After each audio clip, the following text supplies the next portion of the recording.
Alors, nous allons parler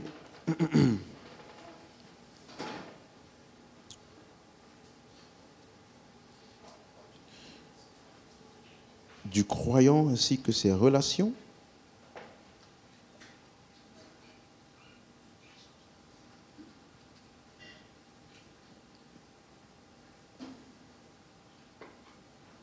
Voilà. Alléluia. Père, au nom de Jésus, nous te disons merci pour ta parole. Merci pour la révélation de la parole. Nos cœurs sont ouverts encore ce soir pour recevoir ta parole, être édifiés dans la vérité, les yeux de nos cœurs illuminés. Et nous te rendons grâce déjà d'avance pour le ministère et le mouvement de l'Esprit de Dieu qui illumine nos cœurs, qui nous donne la sagesse de l'Esprit, la révélation de ta connaissance. Et en tant qu'Église, nous déclarons que ce soir, nous te voyons et nous te contemplons tel que tu nous vois en toi. Nous sommes édifiés alors que tu es glorifié. Au nom de Jésus-Christ, Amen. Alors, nous sommes en train de parler d'un thème qui est assez important. Parce qu'il n'y a pas d'humanité où tout être humain est forcément confronté aux relations. Tu peux juste monter un tout petit peu mon son 14. Mais ne t'inquiète pas. Tu peux laisser même. Tu peux juste monter juste un petit peu mon son, s'il te plaît. Merci. Alléluia. Donc, tout être humain est confronté à des relations. Parce que Jésus a dit que nous sommes dans le monde, mais nous ne sommes pas du monde. Donc ça veut dire que tu le veuilles ou pas, tu auras forcément des interactions avec des personnes. Alors, la parole de Dieu est la sagesse de Dieu pour vivre. La parole de Dieu pour nous est la sagesse de Dieu. Donc Josué, il lui dit que ce livre, Josué 1, verset 8, que ce livre de la loi ne s'éloigne pas de ta bouche. Médite-la jour et nuit afin que tu puisses agir fidèlement selon ce qui est écrit. Il dit, et ainsi tu auras du succès dans tes entreprises et tu réussiras. Le mot réussir est un mot hébreu, sakal, qui veut dire être sage, être circonspect, agir sagement. Donc, si tu suis la parole, tu agiras avec sagesse dans tes relations et dans tes affaires de la vie. Quelqu'un me suit? Donc, la sagesse de Dieu est sa parole. Donc, sa parole est la sagesse pour nos affaires et pour notre vie. Amen, amen. Donc, on a commencé donc à voir, pour qu'on puisse t'aider dans tes relations, il faut déjà qu'on t'explique qui tu es. Donc 2 Corinthiens 5, verset 17. 2 Corinthiens 5, verset 17. 2 Corinthiens 5, verset 17. Il est écrit, si quelqu'un est en Christ, il est une nouvelle créature. Les choses anciennes sont passées. Voici, toutes choses sont devenues nouvelles. Donc, le mot voici est un mot grec idou, ça veut dire idou, qui a pour racine le mot eido, qui veut dire regarder, voir. Donc, qu'est-ce que l'apôtre Paul est en train de nous dire ici? Que si quelqu'un est en Christ, il est une nouvelle créature. Les choses anciennes sont passées. Regarde, voici, regarde. Toutes choses sont devenues nouvelles. Ça veut dire que notre attention en tant que nouvelle création doit être portée sur quel fait? Le fait que toutes choses sont devenues nouvelles. Alors, de quoi parle-t-il exactement? Il faut lire le verset 16, où il dit, ainsi, dès maintenant, nous ne connaissons personne selon la chair. Et si nous avons connu Christ selon la chair, maintenant nous ne le connaissons plus de cette manière. En d'autres termes, si tu lis ça dans la version second 21, au lieu de dire connaître que personne selon la chair, il dit, nous ne connaissons plus personne selon le point de vue purement humain. Tout le monde voit? Ça veut dire qu'à cause du fait que tout est devenu nouveau, ma perception des hommes n'est plus la même. Quelqu'un me comprend? Ça veut dire que je ne juge plus et je ne perçois pas les hommes uniquement sur le point de vue humain. Donc, on a donc commencé à voir que celui qui est en Christ, première des choses, il est enfant de Dieu. 1 Jean 3, verset 2, ou 1 plutôt, 1 Jean 3, verset 1, « Voyez quel amour le Père nous a témoigné pour que nous soyons appelés enfants de Dieu. Et nous le sommes. Si le monde ne nous connaît pas, c'est qu'il ne l'a pas connu. » 1 Jean 3, verset 2 maintenant, il dit, « Bien-aimés, nous sommes maintenant enfants de Dieu. » Dis avec moi, je suis maintenant enfant de Dieu. Donc, mais est-ce que si on te regarde physiquement, on peut savoir que tu es enfant de Dieu? Vous voyez? Donc c'est pour ça qu'il te dit que pour te décrire dorénavant, tu ne t'appuies pas uniquement sur le point de vue humain. Donc, qui es-tu? Je suis un enfant de Dieu. Ça ne dépend pas de mon apparence physique ou autre. Vous voyez? C'est ce que je suis, parce que c'est ce que la parole de Dieu dit que je suis. Alléluia. Deuxième chose qu'on a vue, c'est que tous les hommes dont sur la terre ne sont pas tous enfants de Dieu. Tous les hommes sur la terre ne sont pas tous enfants de Dieu. Tous les hommes sur la terre sont des créatures de Dieu, mais tous ne sont pas des enfants de Dieu. Qu'est-ce qui fait d'un homme enfant de Dieu? Le fait qu'il a cru. Jean 1, verset 12. « À tous ceux qui l'ont reçu, à ceux qui croient en son nom, elle leur a donné le pouvoir de devenir enfants de Dieu. » Donc c'est parce que j'ai cru en la parole que je suis devenu quoi? Enfant de Dieu. Donc tous les hommes sur la terre ne sont pas tous enfants de Dieu, bien que tous soient des créatures de Dieu. Donc je dois savoir que quand je vois tel homme, même si physiquement nous sommes pareils, mais nous ne sommes pas pareils selon le point de vue de Dieu et de sa parole. S'il n'a pas cru en l'évangile, il n'est pas enfant de Dieu. D'ailleurs, si tu lis Jean 8, verset 44, la Bible dit, Jésus dit aux pharisiens, « Vous avez pour père le diable et vous voulez faire ou accomplir les désirs de votre père. » Donc il y a des hommes sur la terre qui ne croient pas en l'évangile, ils ne sont pas fils de Dieu, ils sont fils du diable. Est-ce que je parle à quelqu'un? Ce n'est pas une insulte. C'est une description de leur condition spirituelle. Quelqu'un me comprend? Est-ce que vous me comprenez jusqu'ici? C'est des rappels. Donc c'est pour cela que tu vas voir, ouvrons ensemble Éphésiens 2, verset 1. Dis avec moi, ma perception des hommes doit changer. Donc je dois décrire les hommes selon la parole. Amen. Donc Éphésiens 2, verset 1, il dit, « Vous étiez morts par vos offenses et par vos péchés, dans lesquels vous marchiez autrefois, selon le train de ce monde, selon le prince de la puissance de l'air, de l'esprit qui agit maintenant dans les fils de la rébellion. » Il dit dans lesquels vous marchiez autrefois. Donc, en d'autres termes, vous étiez morts, mais vous marchiez, on voyait marcher, on voyait faire votre vie. Donc si on te regardait physiquement, on ne peut pas dire que tu es mort, parce que physiquement, tu n'es pas mort. Mais la Bible dit que si tu n'as pas Christ, tu es mort. Parce que qu'est-ce qui te donne la vie? Jean 3,16, car Dieu a tant aimé le monde qu'il a donné son Fils unique, afin que quiconque croit en lui ne périsse pas, mais qu'il ait la vie éternelle. Donc comment je reçois la vie éternelle? Quand j'ai cru. Donc si je n'ai pas cru, je n'ai pas la vie éternelle. Donc quelqu'un qui n'a pas la vie, on l'appelle comment? Donc, tu vois un peu? Mais physiquement, il n'est pas mort.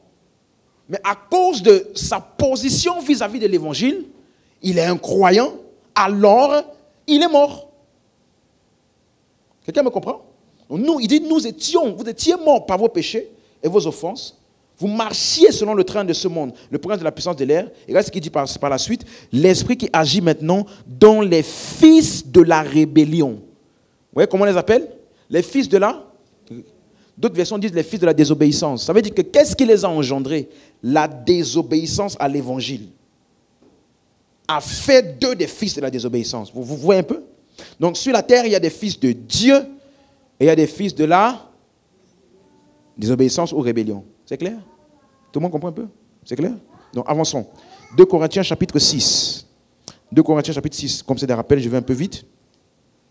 2 Corinthiens chapitre 6, verset 14. 2 Corinthiens chapitre 6, verset 14. Ne vous mettez pas avec des infidèles sous un joug étranger. Car quel rapport y a-t-il entre la justice et l'iniquité? Entre la lumière et les ténèbres? Est-ce que vous voyez comment on décrit le chrétien? Justice. L'incroyant comment? Iniquité. Le chrétien? Lumière. L'incroyant comment? Ténèbres. Est-ce que tout le monde suit? Ensuite, il dit, quel accord y a-t-il entre Christ et Bélial? Quelle part a le fidèle avec l'infidèle? Quel rapport y a-t-il entre le temple de Dieu et les idoles? Car nous sommes le temple du Dieu vivant. Comme Dieu l'a dit, j'habiterai et je marcherai au milieu d'eux. Je serai leur Dieu et ils seront mon peuple. Donc ici, il te montre clairement qu'il y a donc distinction de nature. Il y a distinction de nature entre celui qui a cru et celui qui n'a pas cru. Celui qui a cru, on l'appelle fils de Dieu, temple de Dieu, lumière, Christ. L'autre, on l'appelle comment? Iniquité, injustice, infidèle, ténèbres, idole. C'est clair? Donc, à cause de cette dissociation de nature, qu'est-ce qu'il dit au verset 7? Verset 17, pardon. Verset 17. C'est pourquoi, sortez du milieu d'eux et séparez-vous, dit le Seigneur. Ne touchez pas à ce qui est impur, je vous accueillerai. Donc, qu'est-ce qu'il est en train de dire ici? Qu'à cause de notre divergence de nature, tu ne peux pas tisser des liens intimes et proches avec un incroyant. Donc, quand il dit séparer, vous ne savez pas dire sors du monde. Tu ne peux pas sortir, tu as des collègues, tu as tout ça. Quelqu'un me comprend? Mais on doit voir une distinction. Une distinction entre vous. Donc, ça veut dire que dans la Bible, tout le monde suit ce que j'explique?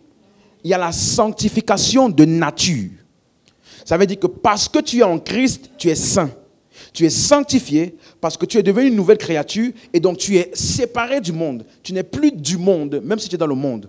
Donc, dans ta nature, tu es saint. Mais le croyant, à cause de sa nature de sainteté, doit maintenant vivre une vie de sanctification ou une vie sanctifiée. Ça veut dire qu'en voyant ta marche et ta conduite, on voit que tu es séparé du monde. Donc, comment le chrétien vit une vie sanctifiée? Jean 17, verset 17, il dit « Sanctifie-les par ta vérité, ta parole est la vérité. » Donc, comment on se sanctifie dans notre marche? En marchant selon la parole. Lorsque j'obéis à la parole, je vis une vie sanctifiée. Tu vas voir, le monde va te dire, si quelqu'un t'a fait du mal, venge-toi. Mais toi, tu es dans le monde, mais tu n'es pas du monde. Donc, au milieu de ça, qu'est-ce que toi tu fais? Tu agis différemment. Qu'est-ce que tu es en train de faire? Tu es en train de vivre une vie comment? Sanctifiée, différente, séparée de la manière de vivre du monde. Est-ce que tout le monde comprend maintenant? Donc, comment je vis une vie sanctifiée? En marchant selon la parole. Amen, amen, amen. C'est clair pour tout le monde jusqu'ici? C'est des rappels. Donc, ça veut dire qu'une des choses donc importantes, un chrétien, dans ce qu'on appelle les relations, ne peut pas tisser donc des relations proches avec un incroyant. Regardez ce que la Bible dit dans Jacques chapitre 4, verset 4. Jacques, chapitre 4, verset 4. Jacques, chapitre 4, au verset 4.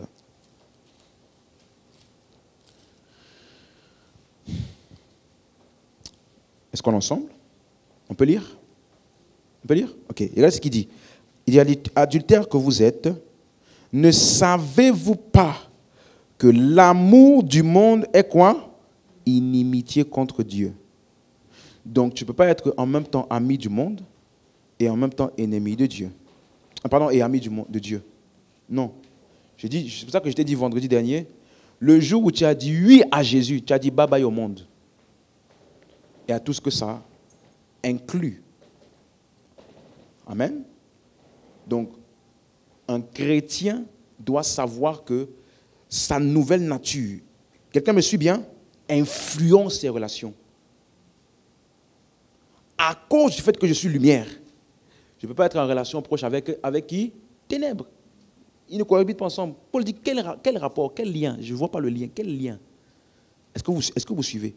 Donc, ça veut dire que, à cause de ma nouvelle nature, même mes relations proches sont impliquées, influencées. Je suis une nouvelle créature. Je suis la lumière.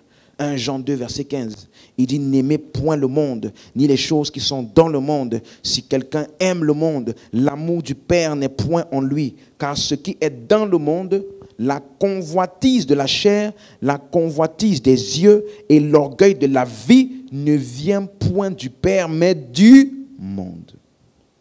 Donc, ce qu'il y a dans le monde, là, je t'ai donné les 3 choses qui maintiennent tout homme dans le monde. Tout le monde se rappelle de ça? La convoitise de la chair, ensuite, la convoitise des yeux, ensuite,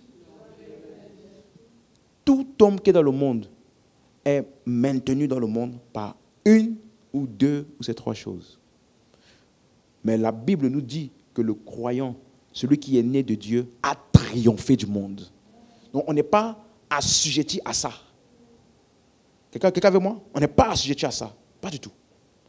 Donc, ça veut dire, quand je suis en Christ, je suis né de Dieu, je suis sauvé, tout croyant devient ténèbre pour moi. Oui, parce que je suis lumière. Et donc, qu'est-ce que ça implique? Ça implique que j'ai une vie différente de la leur. Quelqu'un me comprend un peu? J'ai une vie différente. Et donc, mes relations avec le monde des non-sauvés, il y a une différence. Et je t'ai dit vendredi que la seule obligation que tu as envers les non-croyants, c'est de leur prêcher l'évangile pour qu'ils soient sauvés. Quelqu'un me comprend? C'est pour ça que Jésus a dit, allez par tout le monde et prêchez la bonne nouvelle. Il n'a pas dit, allez vous fondre dans le monde. Quelqu'un comprend? Donc la Bible dit, n'aimez pas le monde. Mais en même temps, il dit, allez dans le monde. Bon, on fait comment? Tu vois que quand il parle de aller dans le monde, il parle des individus. Mais quand il dit n'aimez pas le monde, il t'a cité les choses qui sont dans le monde là. Convoitise de la chair, convoitise des yeux, l'orgueil de la vie. C'est ça qui contrôle les hommes dans le monde. Et donc il te dit que ça là, tu ne dois pas aimer ça. Et ni te fondre dans ce système de pensée là. Et cette manière d'agir. Quelqu'un a compris jusqu'à maintenant? Donc, je dois aimer les gens du monde. Comment je manifeste mon amour envers eux? En prêchant l'évangile. La meilleure preuve d'amour que tu peux donner à un non-croyant, c'est en lui prêchant Jésus. Quelqu'un me comprend jusqu'ici? Amen, amen. Donc, on a parlé la dernière fois, on a parlé également du mariage aussi. N'est-ce pas? Qu'un non-croyant ne peut pas se marier avec un croyant, pardon, ne peut pas se marier avec un non-croyant. Non. Vous me suivez? Et donc, je me suis étalé en détail dessus. Aujourd'hui, je voulais parler d'une relation importante qui est ma relation avec les frères en Christ. Ma relation avec les frères en Christ. Est-ce que tu sais que quand tu es né de nouveau, tu as été introduit dans une famille? Tout le monde sait ça? Donc, à cause de ça, il y a donc des choses qui sont attendues de moi. Je te donne quelques points importants. Est-ce que tu es avec moi? N'oublie pas, la parole de Dieu est la sagesse de Dieu. Donc, Éphésiens 2, verset 18. Éphésiens 2, verset 18. Éphésiens 2, verset 18. Il dit, car par lui, en parlant de Jésus, nous avons les uns et les autres accès auprès du Père dans un même esprit. Par lui. Donc, comment avons-nous eu accès au Père? Par le Christ. Dans un même esprit. Quelqu'un me suit? Regardez maintenant le verset 19. Ainsi donc, quand on dit ainsi donc, ça veut dire quoi? Ça parle de quoi?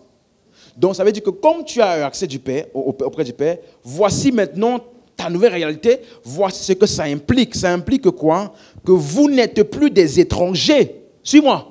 Vous n'êtes plus des gens du dehors. Donc tu n'as pas besoin de chercher à te rapprocher de Dieu. Tu n'es pas dehors. Tu n'es pas loin de lui. Donc vous n'êtes plus des gens du dehors, mais vous êtes concitoyens des saints, des gens de la maison de Dieu. On vous appelle quoi? Des gens de la...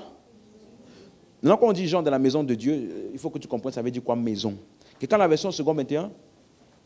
Ça dit quoi dans vos versions là? Vous êtes des membres de la famille de Dieu. Avec moi, je suis membre de la famille de Dieu. Suis-moi, ça veut dire que Dieu a une famille. Dieu a une famille. Et cette famille-là, elle est sur la terre. Et aussi dans le ciel, parce qu'il dit dans Éphésiens 3, on va voir ça après, mais ça veut dire qu'il y a une famille qu'on appelle la famille de Dieu. Tout comme tu peux dire la famille Dupont, la famille Descartes, en fait, ça veut dire qu'ils ont tous le même nom et le même héritage. Héritage. Donc quand tu es sauvé, tu appartiens à une famille qu'on appelle quoi? La famille de Dieu. On pousse un peu plus loin, Éphésiens 3, verset 14. Il dit ceci. Éphésiens 3, verset 14. À cause de cela, je fléchis les genoux devant qui? Devant qui? Non, il dit qu'il fléchit les genoux devant le Père. Et là, c'est ce qu'il dit. Le Père duquel tire son nom qui, toute famille qui est où? Dans les cieux et sur la terre. Donc ça veut dire qu'il y a une famille qu'on appelle la famille de Dieu qui est dans le ciel et sur la terre. On n'a pas dit une église. Hein? Quelqu'un me comprend ici? On a plusieurs églises partout, mais il y a une seule famille. Donc, toute personne qui est née de nouveau est née dans une famille, qu'on appelle la famille de Dieu. Tu n'es pas né à l'église MCR. MCR est une structure, une institution où les saints se réunissent ensemble, mais ces saints-là appartiennent déjà à la famille qu'on appelle la famille de Dieu. Ils viennent pour communier ensemble, entendre la parole, être formés pour atteindre le plan de Dieu pour leur vie. Ça, c'est ça le rôle de l'église locale. Mais la famille de Dieu, c'est là où tu as été introduit quand tu as cru. Et donc, tu es devenu engendré par Dieu le Père. Donc, le jour où tu as été sauvé, tu es devenu membre de la famille de Dieu. Donc, est-ce que, si c'est une famille, ça veut dire qu'il y a des frères, des sœurs, un père? C'est ça?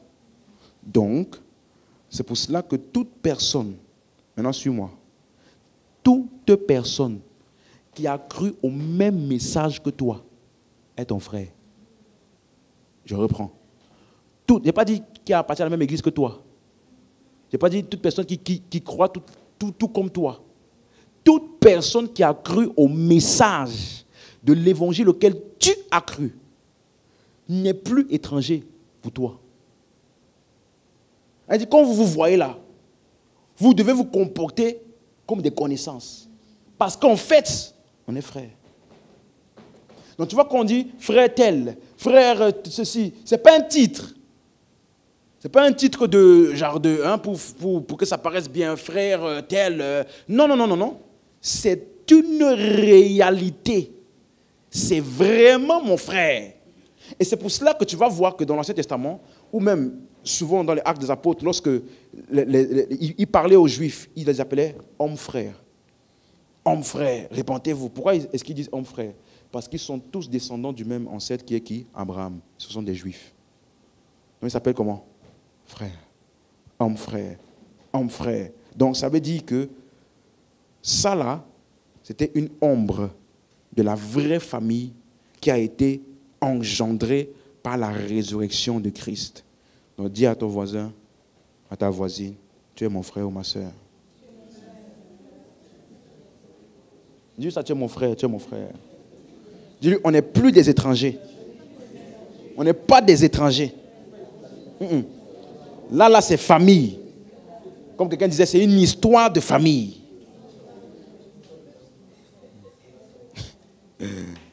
Amen. Donc quand j'appelle le frère, frère Guy, frère tel, frère... en fait, quand je l'appelle de cette manière-là, ce n'est pas genre, juste pour faire du bien. Non. Le respect que je lui donne, la considération, est parce que nous appartenons à la même famille. Ça veut dire que lui et moi, comme on dit sur nous, ton pied, mon pied. Tu ne peux pas être dans la souffrance, dans la galère, et moi, je te regarde indifférent. Pas du tout. Quelqu'un me suit? Ça, écoute-moi, c'est la parole de Dieu. Donc, je veux que chacun de nous écoute ça avec vraiment beaucoup d'humilité, calmer, parce qu'il y a beaucoup de choses qui vont dire, suis-moi. Pourquoi souvent le sujet des relations est un peu délicat? C'est parce que tout homme grandit avec des relations. Et les relations que nous avons eues avant ont une influence culturelle. Donc, ces relations-là ont implémenté certains types de mentalités et de vision des relations en nous. Donc maintenant, quand la parole de Dieu vient, il faut que tu permettes à la parole de changer à nouveau ta perception des relations. Ça demande vraiment de l'humilité. Parce qu'on a tous grandi avec un background. Il y a des gens qui disent ma mère, c'est mon Dieu. Elle est tout pour moi, elle a tout fait pour moi. Ma mère, c'est mon Dieu. Ce n'est pas biblique. Même si je comprends le sens de la reconnaissance, ce n'est pas biblique. Donc, vous comprenez ce que je veux dire? Donc, tu dois permettre à la parole de Dieu de réinitialiser ta perception de chaque personne avec qui tu interagis pour savoir qui est qui. Donc, celui qui a cru au même message de l'évangile que moi, on l'appelle comment? Mon frère. Non, entre lui et moi, c'est une histoire de famille. Et comme on dit souvent, le linge sale, c'est là vous.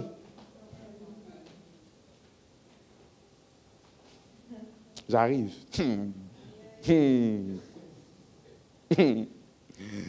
Amen. Hein? J'espère qu'après cette série-là, tu vas toujours m'aimer. Hein? Tu vas toujours m'aimer comme ton pasteur préféré. Amen. Hein?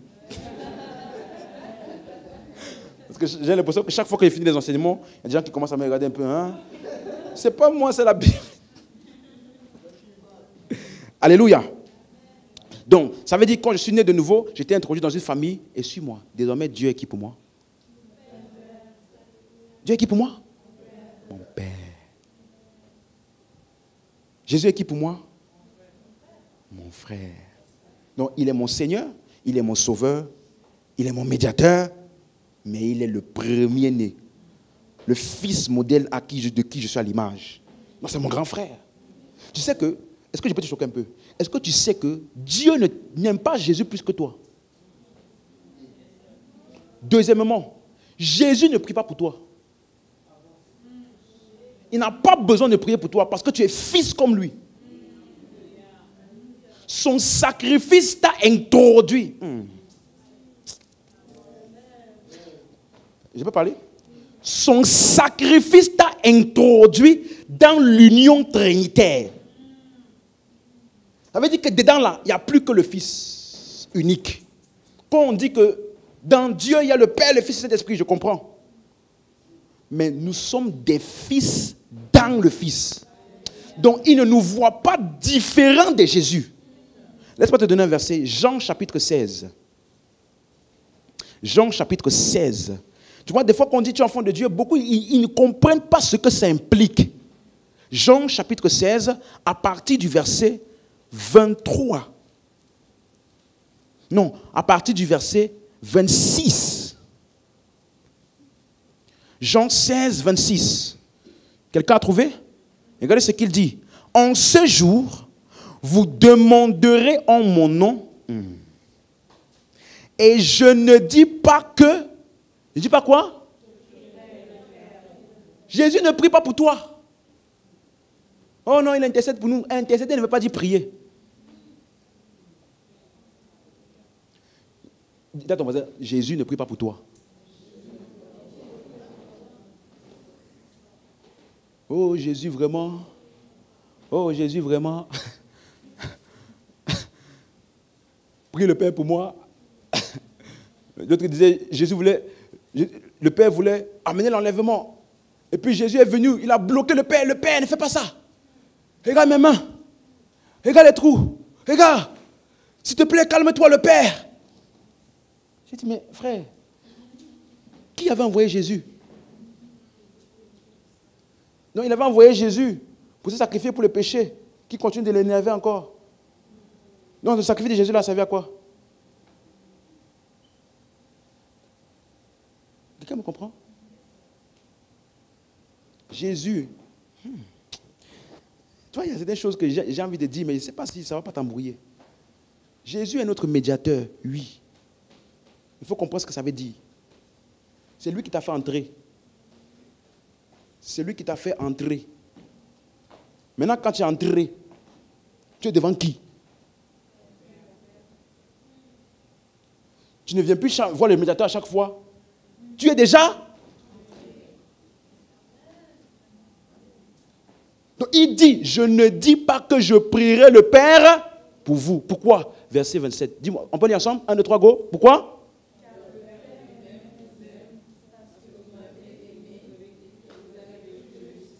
Le Père lui-même vous aime. Donc ça veut dire que l'amour du Père et l'audace et l'autorité que j'ai devant le Père, vous avez la même. Je ne viens pas pour faire quelque chose pour... Quelqu'un a compris ce qu'il vient de dire? Dis, moi je suis fils de Dieu.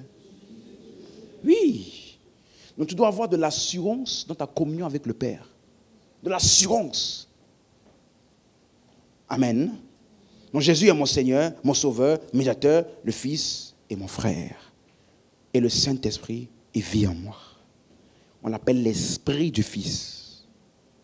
Donc nous sommes nés dans une famille. 1 Jean chapitre 1 verset 1. 1 Jean, chapitre 1, verset 1. 1 Jean, chapitre 1, verset 1. Alléluia. On est toujours ensemble? 1 Jean, chapitre 1, verset 1. Ce qui était dès le commencement, ce que nous avons entendu, ce que nous avons vu de nos yeux, ce que nous avons contemplé et que nos mains ont touché concernant la parole de vie, car la vie a été manifestée et nous l'avons vue et nous lui rendons témoignage et nous vous annonçons la vie éternelle qui était auprès du Père et qui nous a été manifestée. Ce que nous avons vu et entendu, suivez bien maintenant ici, nous vous l'annonçons à vous aussi, afin que vous aussi vous soyez en communion avec nous. Or, notre communion est avec le Père et avec son Fils, Jésus-Christ. Donc, notre communion avec le Père et avec son Fils. Donc, quand on vous annonce ce qu'on vous a annoncé, que vous croyez, vous devenez en communion avec nous. Et cette communion est avec qui? Le Père et le Fils. Donc, ça veut dire que Dieu, aujourd'hui, a une famille. Et chaque membre de la famille, nous sommes en communion les uns avec les autres. Je suis en communion avec le Père, avec le Fils et avec les frères et sœurs. Quelqu'un a compris ce que je viens d'expliquer? Ça fait sens? Ça fait sens jusqu'ici? Donc, ça veut dire que nous sommes tous en communion. On a un même héritage. Nous avons cela en commun. Donc, nous sommes frères. Nous sommes liés ensemble. Et donc, c'est pour cela que 1 Pierre, c'est juste avant 1 Jean. Avant 1 Jean, il y a 2 Pierre. Et après, il y a 1 Pierre, chapitre 2, verset 17. Il dit, 1 Pierre 2, verset 17, « Honorez tout le monde, aimez les frères, craignez Dieu. » Aimer qui? Donc, dès que je reconnais que j'ai un frère en face de moi, qu'est-ce que je lui dois? Mais avant l'honneur, c'est écrit quoi? Aimer qui? Donc, je dois aimer les frères. Quelqu'un me demandait, ça veut dire quoi aimer? Ce n'est pas un sentiment. Aimer là, ce n'est pas un sentiment. Aimer a des caractéristiques claires. L'amour est patient. Donc, je suis patient avec les frères. L'amour est plein de bonté. Je suis plein de bonté avec les frères. L'amour supporte tout. Donc, je fais quoi avec les frères? Je pousse un peu. L'amour excuse tout. Donc, qu'est-ce que je dois faire avec les frères? L'amour pardonne tout. Aïe! Donc, je dois faire quoi avec les frères? Je pousse encore. L'amour croit tout. C'est écrit, l'amour croit tout. Donc, je n'ai pas le droit de regarder ce frère et de dire, vraiment, lui, c'est un cas perdu. Il n'y a pas de cas perdu. Quand je vois, comme c'est le frère et que c'est l'amour, Dieu est en train d'agir. Ça sera mieux. Ça sera mieux. Ça sera mieux. Ça, c'est l'amour. Donc, qu'est-ce que tu dois aux frères? Tu leur dois de l'amour. Ça, c'est la parole. Donc, dès que quelqu'un est en Christ et qu'il a cru en l'évangile, il devient mon frère. Tu vas voir que, voici un texte vraiment très pertinent. Lorsque, dans Actes des Apôtres, chapitre 7, Étienne a été tué. Tout le monde a déjà lu ça? Il a été tué, il a été lapidé parce qu'il a enseigné aux Juifs et il leur a fait comprendre que plusieurs des choses qu'ils pratiquaient et croyaient n'étaient pas vraies. Et donc, du coup, par aigreur et haine, ils l'ont lapidé. Vous allez voir ça dans Acte 7, à partir du verset 58. Acte 7, verset 58. Donc, ils le traînèrent hors de la ville et le lapidèrent. Les témoins déposèrent leurs vêtements aux pieds d'un jeune homme nommé comment? Saul. Note bien ce mot Saul. Verset 60. Non, verset 59. Non, 59? Oui, c'est ça. Verset 59. Et il lapidait Étienne, qui priait et disait, Seigneur, Jésus, reçois mon esprit. Verset 60. Puis, s'étant mis à genoux, il s'écria d'une voix forte, que Dieu vous punisse pour tout cela.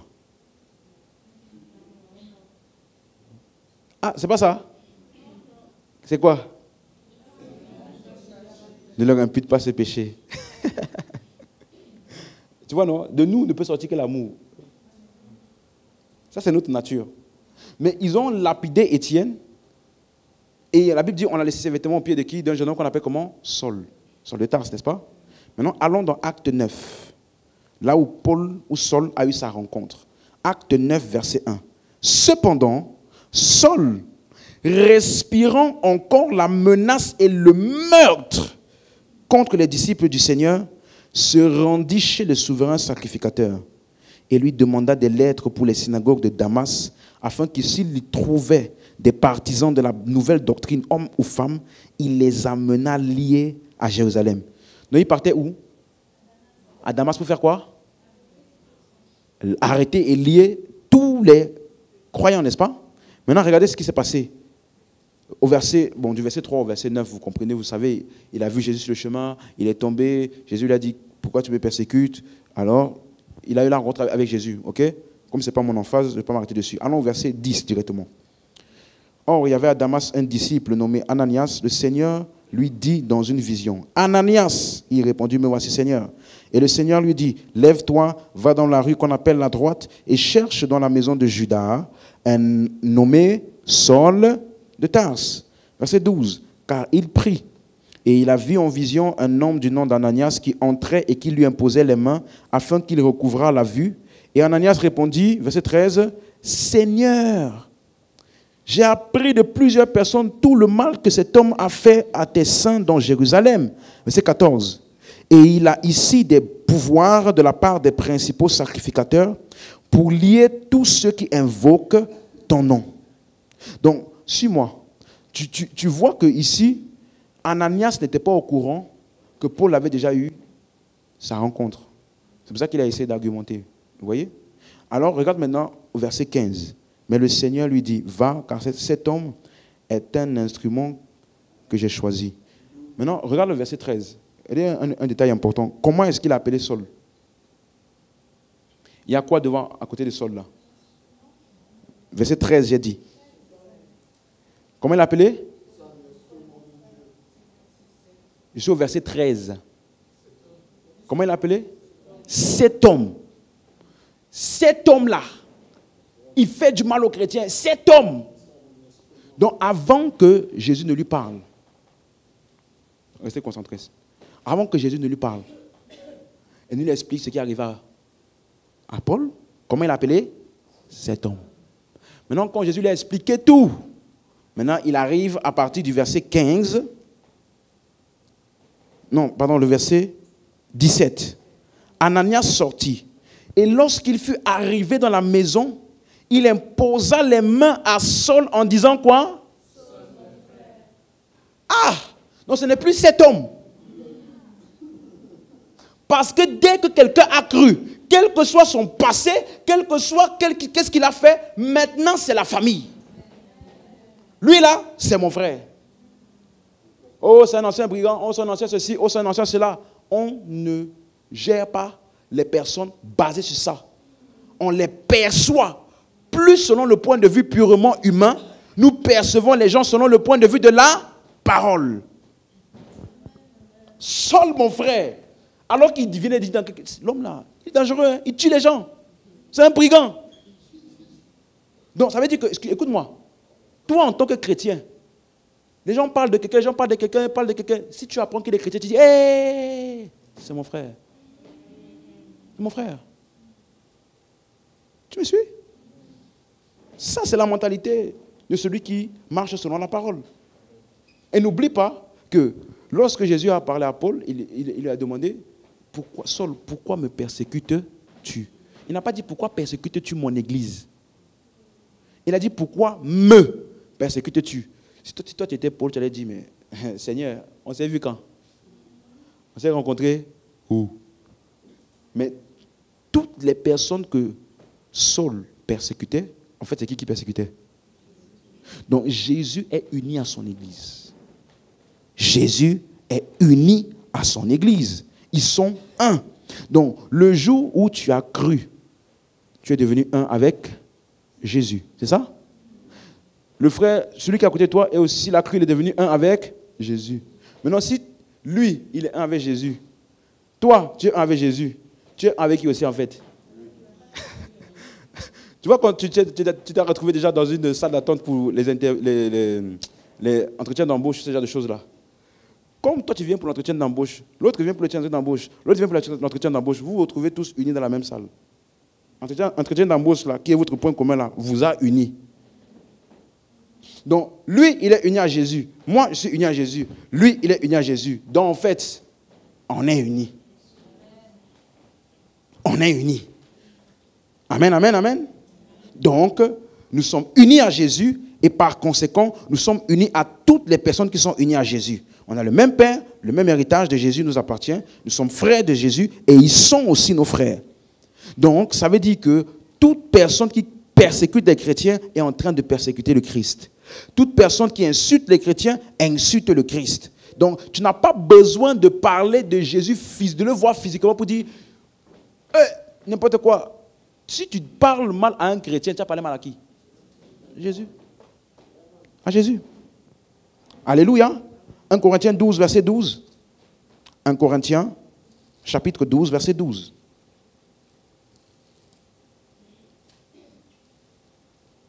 Car, comme le corps est un et a plusieurs membres, comme tous les membres du corps, malgré leur nombre, ne forment qu'un seul corps, ainsi en est-il de Christ. Verset 13, 1 Corinthiens 12, verset 13 maintenant. Regarde ce qu'il dit. Nous avons tous en effet été baptisés dans un seul esprit pour former quoi? Plus fort, pour former quoi? Regarde maintenant ce qu'il dit. Un seul corps, ça veut dire quoi? Soit juif, soit grec, soit esclave, soit libre. Nous avons tous été abreuvés d'un seul esprit. En d'autres termes, juif ou grec, indépendamment de ton origine, indépendamment de ton statut social, esclave ou libre, nous sommes tous un. Donc je n'ai pas un traitement différent de quelqu'un parce qu'il est d'une race différente. S'il est en Christ, c'est mon frère. C'est mon frère. Je n'ai pas un traitement différent de quelqu'un qui est plus riche par rapport à quelqu'un qui est moins aisé. S'il est en Christ, c'est mon frère. Point final. Le même traitement que je donne à l'un, c'est à l'autre. Le même respect et honneur à l'un comme à l'autre. Tu es avec moi? Donc c'est pour ça qu'on avait vu dans la série sur la pratique de l'honneur, pour ceux qui se rappellent, dans 1 Corinthiens chapitre 8, il disait, 1 Corinthiens 8 verset 1, donc je vais aller vite, il disait, pour ce qui concerne les viandes sacrifiées aux idoles, nous savons que nous avons tous de la connaissance enfle, mais la charité édifie. Verset 4, pour ce qui est donc de manger des viandes sacrifiées aux idoles, nous savons qu'il n'y a point d'idole. Tout le monde a lu ça? Nous savons qu'il n'y a point d'idole dans le monde et qu'il n'y a qu'un seul Dieu. Car s'il y a des êtres qui sont appelés dieux dans le ciel, soit sur la terre, comme il existe réellement plusieurs dieux, plusieurs seigneurs, néanmoins pour nous, dis avec moi pour nous. Donc il y a des gens qui considèrent qu'il y a des dieux, des idoles, tout ça là. Mais pour nous, il y a quoi? La suite c'est quoi? Il n'y a qu'un seul Dieu, le Père de qui viennent toutes choses et pour qui nous sommes, et un seul Seigneur Jésus-Christ par qui nous sont toutes choses et par qui nous sommes. Donc nous, on sait ça. Mais regarde ce qu'il dit maintenant au verset 7. Mais cette connaissance n'est pas chez tous. Tout le monde ne sait pas ça. Il y en a qui pensent encore qu'il y a des idoles, ils vivent avec la conscience des idoles, donc tout le monde ne sait pas. Donc il dit quelques-uns, d'après la manière dont ils envisagent encore l'idole, mangent de ces viandes comme étant sacrifiées aux idoles, et leur conscience qui est faible en est souillée. Donc, il y en a qui mangent ça en sachant qu'il n'y a qu'un seul Dieu de qui viennent toutes choses. Donc ça, là, ça vient de Dieu. Qu'ils aient sacrifié sur les idoles ou pas, c'est leur problème. Moi, je sais que ça vient de Dieu. Mais cette connaissance n'est pas chez tous. Il y en a qui vont voir ça et ils vont penser vraiment que ça appartient aux idoles. Parce que leur conscience est comment? Faible. Quelqu'un me comprend? Donc, qu'est-ce qu'il faut faire? Verset 8. Ce n'est pas un aliment qui nous rapproche de Dieu. Si nous en mangeons, nous n'avons rien de plus. Si nous n'en mangeons pas, nous n'avons rien de moins. Verset 9. Prenez garde toutefois que votre liberté ne devienne une pierre d'achoppement pour qui? Pour les faibles. Donc je suis libre. Mais comme il y a des faibles, qu'est-ce qu'on appelle les faibles ici? Ceux qui n'ont pas cette connaissance. Donc je ne vais pas choquer quelqu'un qui n'a pas la même connaissance que moi juste parce que je suis libre. Ça, ce n'est plus la marche chrétienne. C'est de l'égoïsme qui n'est pas le fruit de l'esprit. Quelqu'un me suit? Donc, et il te dit maintenant, verset 10, verset 10, si quelqu'un te voit, toi qui as la connaissance, assis à table dans un temple de quoi? D'idole. Donc si j'ai la connaissance, je ne vais pas aller où? Sans problème de conscience. Parce que c'est qu'il n'y a rien là-bas. Ils ont mis un truc en bois. C'est du bois. Le bois vient de Dieu. Ils ont fait une statuette en bois. Le bois vient de Dieu. Ils ont pris ça où? Ils l'ont pris au ciel? Non. Donc moi, je vais aller là-bas. Il y a une table avec des écriteaux dessus. Les écriteaux là, ça a été fait avec quoi? Des pierres, de l'encre. L'encre vient de qui? De la terre. Ça vient de Dieu. Donc je suis dans un endroit où il y a les créatures et les choses que mon père a créées. Mais quelqu'un qui n'a pas la connaissance va aller là-bas. Mami Wata. Faya. Seigneur, le sang. Ça, c'est l'ignorance qui te fait faire ça. Sang de quoi? Tu penses que le sang de Jésus, c'est liquide vaisselle? Tu dois lancer dans tous les endroits comme ça, dans tous les sens. Donc, c'est le manque de connaissance qui fait que les gens font ces choses. Mais en fait, il n'y a point d'idole. Il n'y en a pas. Je t'ai déjà dit ça ici. Parce que je t'enseigne que tu as la connaissance. Si tu viens une fois, tu vois devant chez toi un poulet, un agneau, qu'ils ont laissé devant là, tu dois rendre grâce à Dieu. Parce que je n'aurai pas besoin de faire les courses. Repas gratuit devant chez moi. Fais tes incantations. Quand tu finis, je vais dire, on va dire ensemble, Amen. C'est bon, il peut manger? Merci beaucoup. Pourquoi? Ça là, ça vient de qui? Dieu. Ton incantation n'a pas changé d'où ça vient. Mais tous n'ont pas. Donc si je sais que tu n'as pas cette connaissance, il n'est pas venu devant toi. Ils sont en train de faire Allah Wakbak, Allah Wakbak. Tu sais que lui n'a pas cette connaissance, mais tu viens devant lui. Tu mets l'habit, tu manges avec. Non, frère, ça, l'acte n'est pas mauvais en soi, mais à cause de l'effet que ça a sur celui qui n'a pas la connaissance, ça devient mauvais. Ça devient mauvais. Donc c'est ça qu'il est en train de dire ici. Ma liberté ne doit pas être une pierre d'achoppement pour qui? Pour les faibles. Donc, qu'est-ce qu'il dit? Verset 11. Ainsi le faible paiera par ta connaissance le frère, le qui? Le frère pour lequel Christ est mort, en péchant de la sorte contre les frères et en blessant leur conscience faible. Vous péchez contre qui? Contre qui? Contre Christ. C'est pourquoi, si un aliment scandalise mon frère, je ne mangerai jamais de viande, afin de ne pas scandaliser mon frère. Quelqu'un comprend maintenant? Ce n'est pas à cause de moi. Si le frère n'est pas là, il veut manger. Dès qu'il vient, je me cale. Attends qu'il part, je remange. Quelqu'un me comprend? Pour ne pas scandaliser qui? Le frère. Donc, Paul ici, il est en train de nous montrer que la considération pour les frères est au-dessus de la connaissance. La considération dans la parole de Dieu. Suis bien ce que je te dis. La relation que j'ai avec lui en Christ est au-dessus de mon niveau de connaissance. Donc le niveau de connaissance là ne doit pas offusquer cette relation. C'est un frère. Tu me suis? Quand tu avais les enfants, qui sont peut-être enfants encore, tu ne vas pas commencer à parler avec eux avec un langage soutenu. Oui, bonjour, j'aimerais aller à la bergère. Tu parles avec un enfant. Qu'est-ce que tu fais quand tu vois un enfant? Tu parles à son niveau, tu descends à son niveau. C'est ton frère. Mais comme il est petit, qu'est-ce que tu fais? Tu descends à son niveau. Tu ne vas pas parler. Il ne va pas comprendre ce que tu dis. Tu vas l'offusquer. C'est ce qu'il est en train de dire ici. Tout le monde n'a pas le même niveau de connaissance. Mais à cause de cette relation-ci, je me descends à leur niveau. Je fais comme si je perds de ça aussi. Pour qu'ils ne soient pas quoi? Scandalisés. Donc scandaliser un frère est un péché. Même si tu as la connaissance. C'est un péché. Il dit vous péchez contre Christ. Quelqu'un m'a compris? Alléluia. Donc laisse-moi maintenant rentrer dans un autre contexte encore. Éphésiens chapitre 5 verset 22. Quelqu'un comprend tout ce que j'ai expliqué jusqu'à maintenant? Ça fait sens? Ça fait sens? Ok. Allons voir Éphésiens 5 verset 22. Là maintenant je veux ton attention. Dis avec moi, pasteur, tu peux nous parler librement. Pourquoi il y en a que vous ne répétez pas?